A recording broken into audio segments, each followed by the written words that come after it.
I'm Luke Searveld. Welcome to another episode of Meet the Gaffer. Today, I'd like to talk about the 1x1 Astra by Light Panels. It's another LED unit. But before we get into that, let's talk about how we got here. Sort of the history of LEDs in motion picture. Well, to my knowledge, Light Panels came out with the 1x1 that sort of became ubiquitous. It's like it was the industry leader, and everybody kind of tried to make their own of that. So there were varying degrees of success at that, but a lot of different companies, Chinese knockoffs, all kinds of people came out with 1x1s. What I ended up with at the time was a unit made by Datolight. They call it the Felioni. I call it the Dato panel.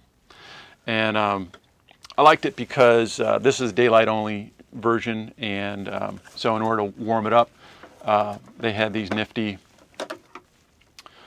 magnetic strips, and so you'd pick your color, pop it on, magnetic strip on, top and bottom, and away you go.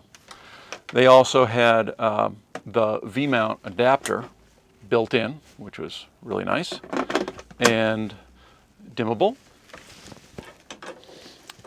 And then they also threw in this translucent front.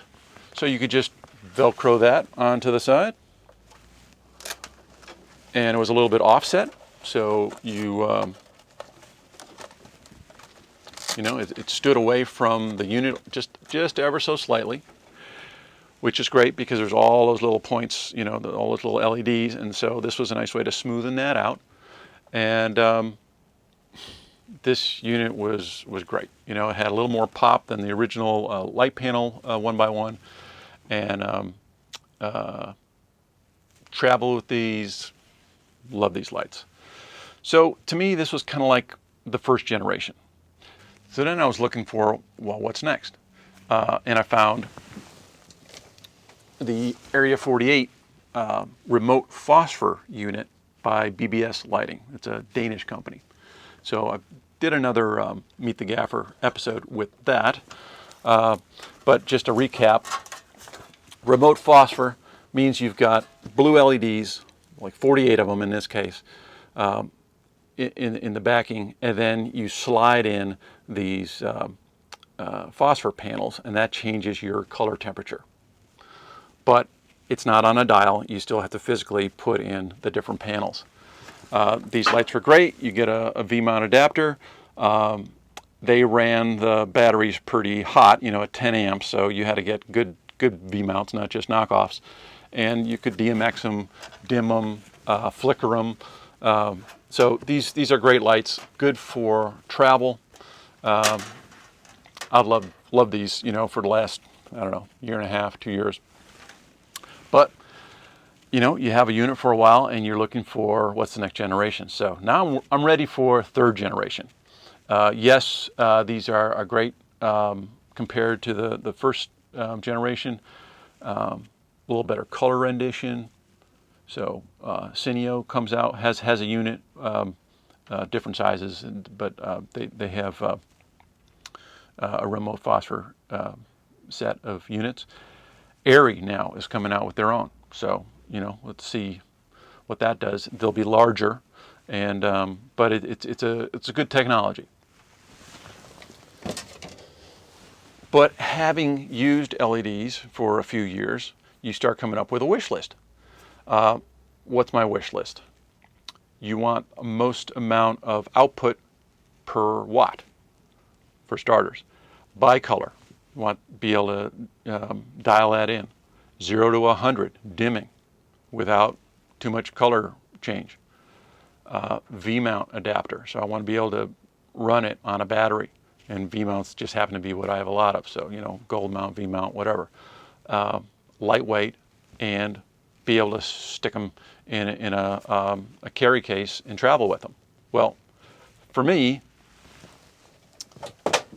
the 1x1 Astra fulfills most of those requirements, which is awesome.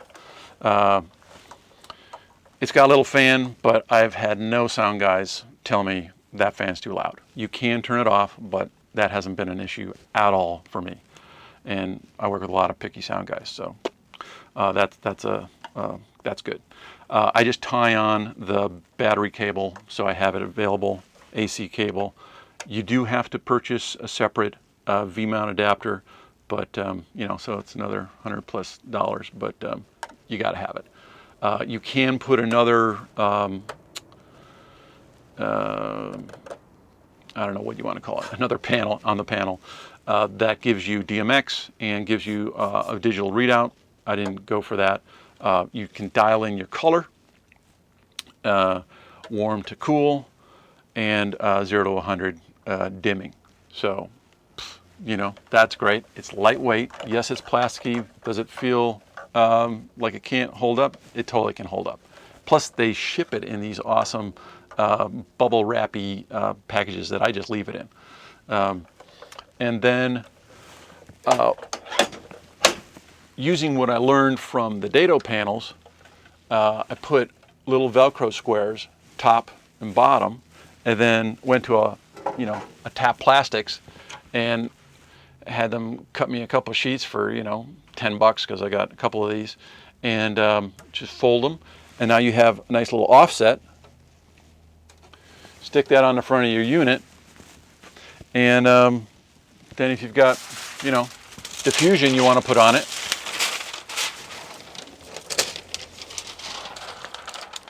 a couple C40s, and away you go. You've got you know, a really punchy light to start with, but easy to soften. And you know, you take this off if you're going to smash it into a ceiling. If you're going to use it as a key or backlight, you know, then it's easy to put different types of softeners or colors or whatever on it. And 2 of these in a storm case with some V-mount bats, maybe some lightweight stands too, under 50 pounds easy. So here you've got a unit that's maybe, you know, in the 400 Joker range, maybe a little less than that, but it's pretty punchy. And it's just a very versatile light. So yeah, thanks for watching. See you again next time.